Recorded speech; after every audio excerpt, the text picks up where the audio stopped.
रहे थे बहादुरपुर फाटक के बाद जब सोलानी पुल आया तो बहुत तेज़ी के साथ एक फॉर्च्यूनर बहुत तेज़ी के साथ आई जिसने ओवरटेक करने का प्रयास किया। तो अचानक से गाड़ी डिसबैलेंस हुई हमारी भी, क्योंकि अचानक से तेज़ी से एकदम गाड़ियां घुसी। उसके बाद फिर वो गाड़ी आगे निकल गई, फिर दूसरी स्कॉर्पियो पीछे से आई तेज़ी के साथ। उसके सामने एकदम डंपर बहुत तेज़ी के साथ आया, उस डंपर को बचाते उसने हमारी गाड़ी में टक्कर मारी। हमारी गाड़ी का शीशा और बम्पर और साइड के जो है नुकसान हुआ। उसके बाद फिर बदतमीज़ी करते हुए दोनों गाड़ियां आगे निकल गई।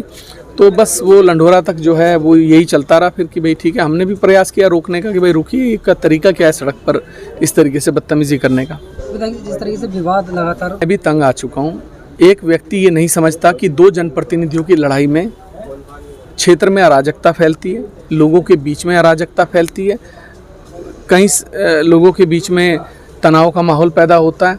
अब मैं मतलब मेरी समझ से बाहर है भाई। मैं भी इनसे जो हूँ मैं भी अब तो चक गया हूँ कि भाई करें तो क्या करें।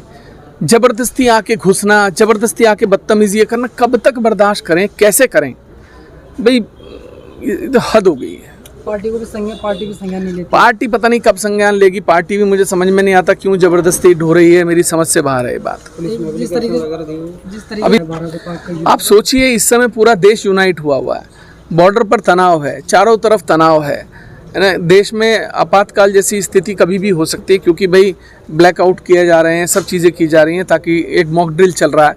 उसके बावजूद इस तरीके की हरकत करना, ये मुझे लगता है बहुत ही मेरी समझ से परे है। क्यों इस तरीके का मानसिक संतुलन एक व्यक्ति बार बार खोता है। अभी 58 दिन जेल में रहकर आए, व्हील चेयर पर आ गए, बीमार हो गए, बाहर आकर फिर वही बदतमीजियाँ शुरू कर दी।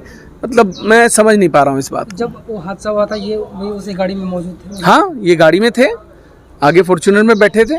और हम तो कह रहे हैं पुलिस से कि आप सीसीटीवी की जांच करा लो, सोलानी से लेके लंढोरा तक आपको पता लग जाएगा कि कौन बदतमीजियाँ कर रहा है गाड़ियों के साथ।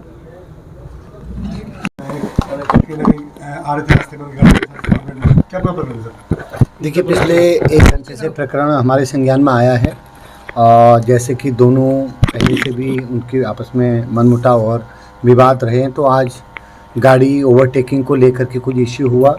एक पक्ष का आरोप है, अभी ऑलरेडी उन्होंने हमें बताया है, ऑन पेपर तहरीर अभी नहीं मिली है। पुलिस हम अपने जो फैक्ट उन्होंने बताया उस पर जाँच कर रही है, क्या घटनाक्रम हुआ। जैसे एक घटनाक्रम की गाड़ी में एक पत्थर पड़ा और उसका शीशा तोड़ा, एक घटनाक्रम ये है। दूसरा, कहीं सोनाली पुल के आसपास गाड़ी की ओवरटेकिंग को लेके टकरार हुई।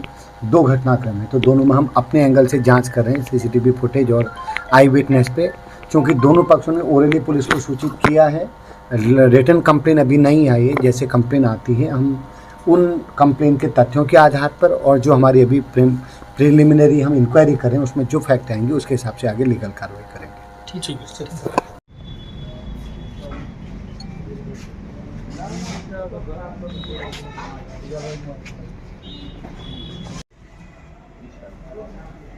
साइड से लगेगी फिर आपका साइड